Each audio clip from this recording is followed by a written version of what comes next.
Boom! We are live, ladies and gentlemen, boys and girls. Welcome to the Nolan Hawkeye Anthony YouTube channel. And I thank all of you for being here, wherever you may be. And of course, however you may be listening. Got some news for y'all today. Former Northwestern quarterback Brendan Sullivan has announced his commitment to the Iowa Hawkeyes. We're going to be delving into that. I think I'm going to also talk a little bit, just a little bit about where, according to 247 Sports, the two prospects out of high school, Chris Taggio and Cooper Coach, aka Cooper Koch, ended up in the final 247 Sports rankings. Before we get into any of that, I want to give you guys a few qualifiers. So, first and foremost, On3, and I made a Facebook post about this. You guys are going to see me start to use On3 more because it's not that 247 Sports or Rivals mean nothing, because obviously those two recruiting services have been around for a long time.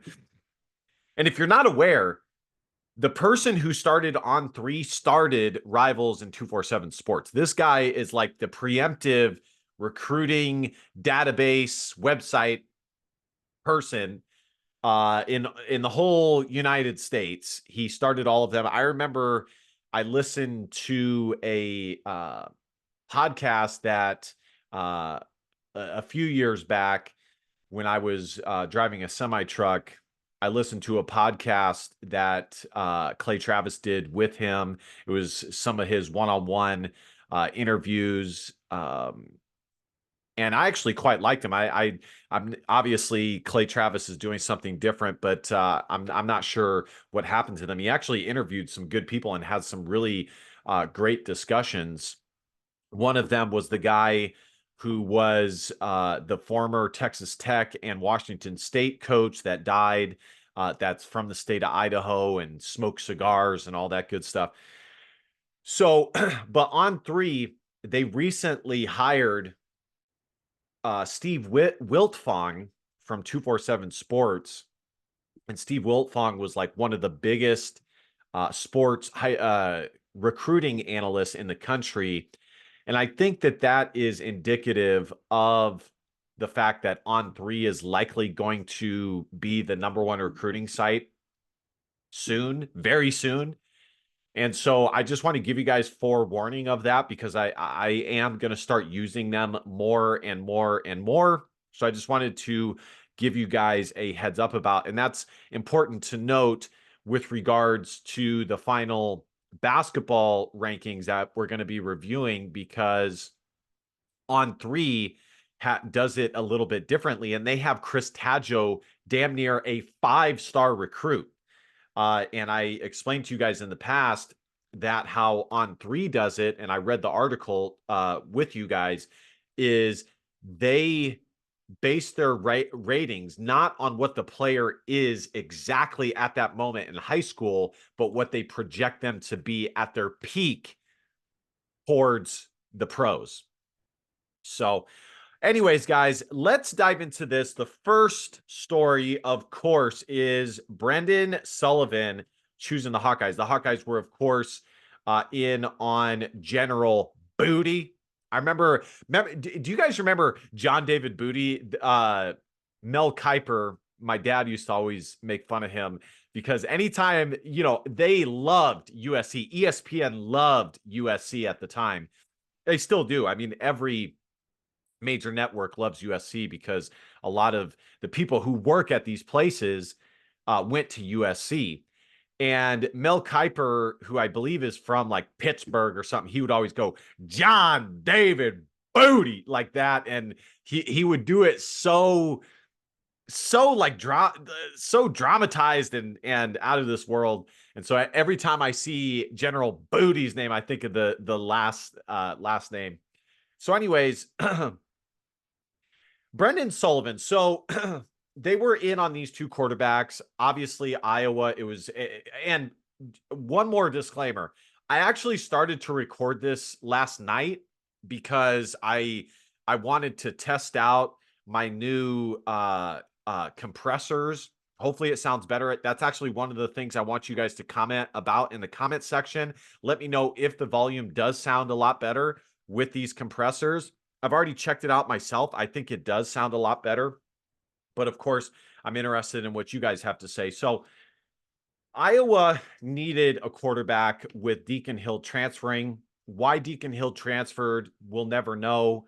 Was it merely that he was fed up with Iowa? Was it the Iowa coaching staff decided to tell him after spring that he was going to be the number 3 quarterback and Marco Lainez was going to be the number 2 quarterback? Who knows? Who knows? All I know is that at the end of the day, I believe that the coaching staff terribly mismanaged the quarterback room and the quarterback talent. So Iowa, John David Booty. No, Iowa needed a quarterback. And like I said, we won't know the circumstances to Deacon Hill. Reading the tea leaves, just to quickly give you guys my opinion, I think it is possible, based off of my experience with how collegiate programs and just how sports teams work in general. I think it is absolutely possible that the coaching staff gave him a chance to solidify the number 2 job. Uh, and he lost. Essentially, he lost it. But as somebody in the comment section pointed out, you know, that doesn't make a ton of sense because you're basically losing snaps and reps and development from Marco Lainez. But listen, guys, if all of this has shown anything, it's the fact that Iowa does tend to mismanage all of these things. If you look at the grand scheme of things, Iowa lost out on Joey Labus. They ended up getting Deacon Hill, giving him a ton of snaps, only to lose him and only have him for a handful of games. He took snaps away from Marco Lainez. He took snaps away and reps from Joey Labus. And the Marco Lainez one I can understand, but the Joey Labus one, I don't think he earned it. I think it was they were looking for a reason to move off of Joey Labus. And I'm not really surprised by that because the Kirk Ferentz and Brian Ferentz comfort is more naturally with a big-bodied quarterback that doesn't scramble and doesn't run around a lot. They naturally feel more comfortable with a quarterback like that. So nonetheless, they needed a quarterback. Oh, and the thing is, and then another thing somebody said is that Marco Lainez technically probably got more reps with the 3s and the 4s in the scout team than he would have with the 2s or the 1s, as Deacon Hill got. And I suppose that might be accurate, but when it comes down to it, you cannot replicate reps that are done with the talent level of the 1s. And those are extremely valuable reps. So, regardless of how he left, he was gone, and Iowa needed a quarterback. I think they were looking for one regardless of Deacon Hill. As we saw in the offseason, they went in on Ty Thompson, who is a former 4-star quarterback that Iowa was in on at the high school level. They didn't land him. He went to Oregon. I think he was from the Kansas area. And he didn't even visit Iowa before committing to a smaller school. And ultimately, it became evident that he was not super comfortable or positive about the path to playing time with the Iowa Hawkeyes, which is why he decided not to take that visit and go elsewhere, which honestly, he was right, especially with Cade McNamara still in place. So what does this visit mean? Well, let's go back. So then Iowa gets in on Brendan Sullivan and General Booty. They get a visit from Brendan Sullivan. Somehow he became available. Most people were not expecting him to transfer from Northwestern. He was likely going to be the starting quarterback at Northwestern, at the very least, competing for the starting job. He saw snaps last year. And it was very surprising that he even became available in the first place. Not a lot of people were expecting it. So Iowa goes in on both quarterbacks. They get a visit from Brendan Sullivan and they land him.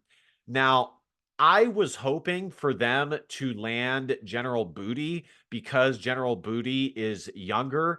And to me, kind of the perfect quarterback that Iowa could land out of the quarterback would have been a quarterback with like at the very least 3 years of eligibility, like somebody who went to a school for 1 year and they can come into the Iowa system and grow. And as soon as Cade McNamara is done, they can work with him. But with that being said, Brendan Sullivan having 2 years is not the worst thing in the world. So uh what does this mean for Iowa? Well, ultimately, I do think it solidifies their quarterback room a little bit more. After losing Deacon Hill, they'll now have 4 scholarship quarterbacks. They'll have Cade McNamara, James Razor, who's going to be a freshman, Marco Lainez, and now they're going to have Brendan Sullivan. So that's good. Is this a guy that is coming in with the talent level of a I don't know of like a Dylan Gabriel or somebody like that? No, I don't think so. But it's somebody that can play at the Division I level. Not only can play at the Division I level, but can play at the Big Ten level. Did he light it up at Northwestern? No, but that he can be a part of a Big Ten program. He can survive. He can and maybe not thrive, but do okay. So those are all positives. And as I've told you guys in the past, that's all the things that people are looking for in the transfer portal, especially if you're a program like Iowa. You're looking for a guy that's a good leader, who's not going to be a headache for the team, who's good enough to maybe compete for the job moving on, or at the very least help out with the depth situation. And I think Brendan Sullivan checks all those boxes. Now, ultimately, guys, to tell you the truth, and I know a lot of Iowa fans are going to see that he played at Northwestern and, that he was likely going to be their starting quarterback or at the very least compete for it. And they're going to be like, oh my gosh, yes, this is huge. This is massive that Iowa landed this guy. And I want to caution you guys to pump your brakes on that. Okay. Because, you know, there's a reason that he was available for Iowa. I'm not saying other schools were not interested in him, because they were, but this is not a situation where multiple solid Power 4 programs were knocking down his doorstep. If I were to compare this, I would say that Brendan Sullivan is coming in somewhere between Cade McNamara, where he was coming from, transferring from Michigan, and Deacon Hill, where Deacon Hill was coming from. The positive that Deacon Hill had is he had multiple years of eligibility remaining. He had 3 years. He was last year he was a redshirt sophomore, so he had that year and then 2 years after that. Brendan Sullivan, as we're going to read, has 2 years of eligibility remaining.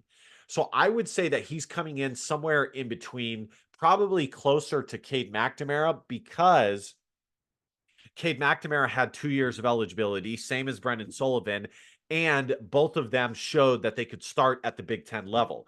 Whereas Deacon Hill went to Wisconsin and didn't see a single snap. So when Iowa took him on, it was more of a project and kind of projecting him based off of what he was coming out of high school, former 4-star quarterback, according to 247 Sports, coming out of high school, rather than what he was based off of his most recent college action, because he didn't have any. He didn't see the field for Wisconsin. So I would say that he's somewhere in between both, but he's closer to Cade McNamara than he is to Deacon Hill. As far as like the intangibles go.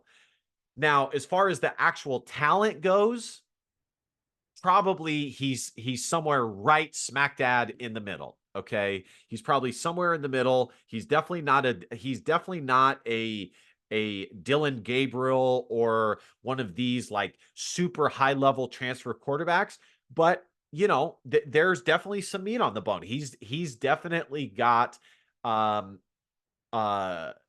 some intangibles and skill that Iowa can work with. And like I said, at the very least, it makes your quarterback room stronger.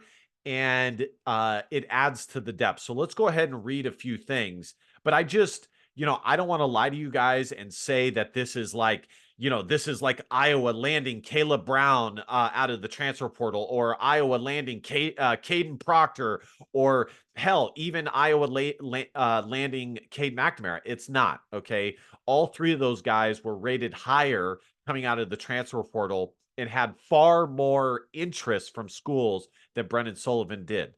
So here we go. Here are his stats. Like I said, he's got 2 years of eligibility. He's going to be a junior, redshirt junior coming into this year. I do really, really like his stats. I mean, when is the last time that Iowa had a quarterback that completed at the very least 60% of their passes? So he threw 99 passes last year,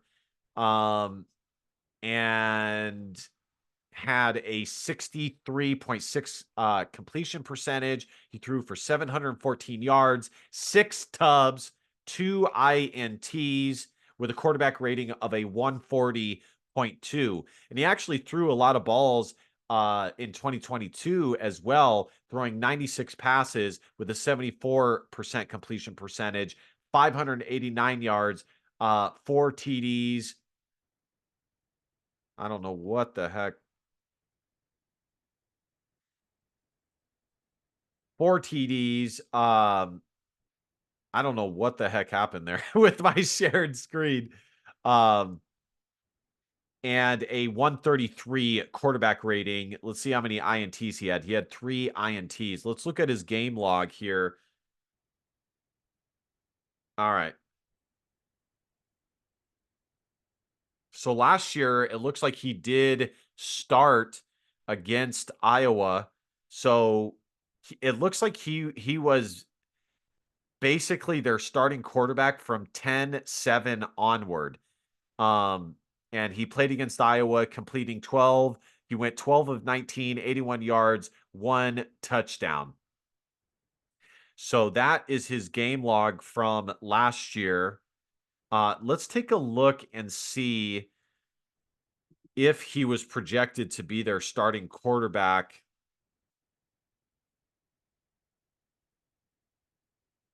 for Northwestern. Northwestern depth chart. Now, sometimes these depth charts are not completely accurate, but let's check this out.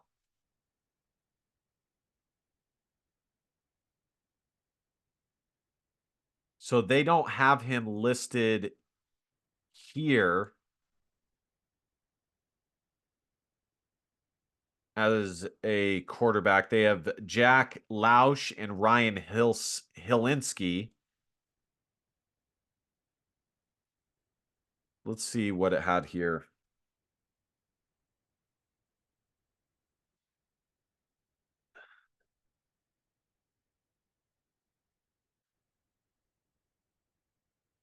So yeah, they've already taken him off the depth chart. So, but there is an article that we can read. I can get this pulled up that has the quarterbacks rated, and I can check that out and see what the prediction was for him or for Northwestern and their starting quarterback situation. So I have this. This is from 247 Sports, and this is from uh, Brad Crawford, who rated post spring the Big Ten projected starting quarterbacks. And this is what it says for Northwestern. It has Jack Lausch as the projected starting quarterback, and he's ranked last at number 18. And it says spring takeaway: losing projected starter Brendan Sullivan to the portal post spring was an unexpected blow. So it looks like, considering Sullivan shined at times, most assumed he would be the guy in 2024 after sharing reps this spring with Jack Lausch, but he's gone. That leaves the Wildcats with 3 options at the position. Ryan Hilinski and Aiden Gray are still in the roster, and Hilinski has substantial starting experience during his lengthy career at multiple schools. So there you guys go. Like I said, at the very least, he was he was vying for the starting quarterback position at the, if not like in the lead and likely to be the starting quarterback. On3 gives him a transfer portal rating of an 85. That's about the grade that they gave Deacon Hill coming out of the transfer portal. Let's read what this article from 247 Sports says. After visiting Iowa earlier this week, Northwestern transfer quarterback Brendan Sullivan has announced his commitment to the Hawkeyes. Sullivan entered the transfer portal a few weeks ago. By the way, he's not rated by 247 Sports for the transfer portal. And the Hawkeyes became an immediate player for him due to the connection with Iowa offensive coordinator Tim Lester, who recruited Sullivan out of high school while Lester was at Western Michigan.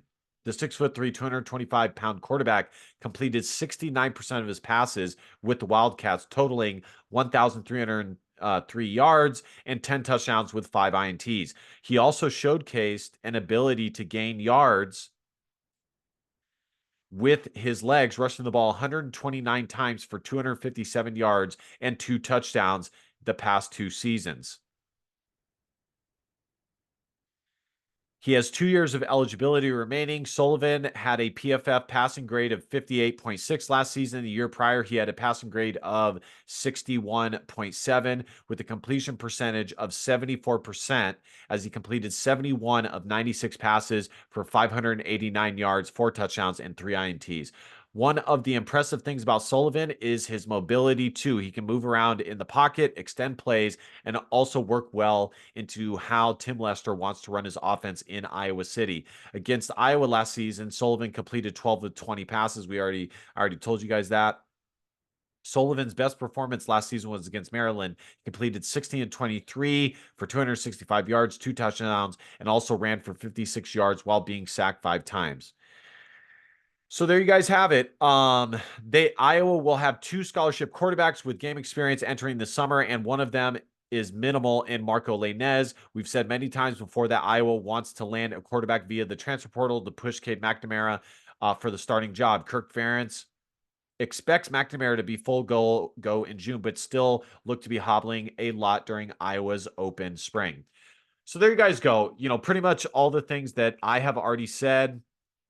That's 100% what it is. It's somebody to compete with Marco Lainez fully. I know a lot of you guys like Marco Lainez, and I do too. I liked what I saw from him in the garbage time that he had. I liked his ability to scramble and his willingness to scramble.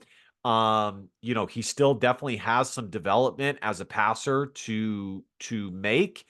So I think he's at least a year away from being a legitimate Big Ten quarterback. Worst comes to worst, do I think Marco Lainez could be serviceable for Iowa this year? Yes. But considering the talent that this Iowa roster has, which could very well be the most talented team that Kirk Ferentz has had in years, in the last 10 years. And I'm serious, guys. I know I say that often, but I believe that this year. I mean, they are loaded, especially on defense, and I cannot think of a position group that does not have legitimate talent. Every position group, including the offense, has proven guys that at the very least has experience and can get the job done. So they now have a guy that can push Cade McNamara. If Cade McNamara goes down, they have a guy with Big Ten starting experience. And who knows, maybe Brendan Sullivan comes in and totally is too good to keep off the field, and he's day one starting quarterback. I don't think you should expect that, because Iowa has this kind of like commitment to Cade McNamara, and especially now with name, image, and likeness. I'm telling you guys, coaches are not going to move off of guys like Cade McNamara that they were able to convince to come to your school from Michigan, and especially considering the money that they're probably making. They're not going to be willing to move off of them like that. That's just how it is. It's more akin to how professional sports are run than college sports of old. So I like this pickup. Is it super flashy? Is this like, like I said, is this Caleb Brown transferring from Ohio State, or is it Cade McNamara transferring from Michigan after being a part of a 12-win Michigan team with a full year of starting experience? Is this Nick Jackson? Hell, is this even Nick Jackson transferring from Virginia? No. I think Brendan Sullivan is a notch below that, but that's okay because Iowa was not necessarily looking for that. They knew that they weren't going to land a guy like that. And if you expected them to land a guy like that, you are delusional. They don't have the offensive reputation to land a quarterback like that. Hell, honestly, they were lucky they landed Cade McNamara last year. So, honestly, guys, I don't think there's any excuses for Tim Lester to not have year one a substantially better offense than what we saw with Brian Ferentz. All right, guys, moving on here just to wrap this up, these are the final rankings for Iowa's two high school commits. Cooper Koch, 92. He's rated 75th in the country. And Chris Taggio is rated 145. Both of them didn't really see substantial leaps in the final rankings. I thought Chris Taggio might. Um, but that's okay. So, I'm excited about both of those guys. They bring two very different skill sets to Iowa, and I think they're going to be really good at Iowa. I think Chris Taggio is more akin to a Tyler Cook than a Jared Uthoff or a Peyton Sandfort or anything like that. So, yeah, it doesn't look like he moved up. Uh, but regardless, it's good for Iowa to land two guys that finish in the top 150 of the basketball recruiting rankings. There was a time, guys, where Iowa was lucky to land 3-star guys, okay, that were not rated in the top 150. So, NBA Academy, Latin Mexico, 3-star forward, Iowa signing graded out as the number 145 overall prospect. So there we go. All right, guys, that's going to do it for me. Great news. Like I said, I'm happy that I did not. I'm happy that I did not record this last night. I had no idea that this was going to happen today. I'm glad it did. Let me know what you guys think in the comment section. Is this a huge get for Iowa? Or is it just a nice get? If I want you guys to put a letter grade, A, B, C, D, F. If I had to grade this, I would probably give this pickup a B minus. I think given the circumstance, it's probably the best that Iowa could have hoped for. But actually, it's the second best Iowa could have hoped for. The best I think Iowa could have hoped for is landing a guy, like I said at the beginning of the video, with 3 years of eligibility, who spent only 1 year out of school and, was still and on top of that, did actually have some game experience in his 1 year at that school. And they're transferring to Iowa with the idea of development and improving and things like that. But this is still good. So I'd go a B minus, maybe a flat B. And that's what we're going to go with. All right, guys, like, comment, share, subscribe. You guys know the drill. Last but not least, DBAP. Don't be a pussy will and facts or feelings, because your feelings just don't matter. Love you guys. See you guys next time. Go Hawks. Bye-bye.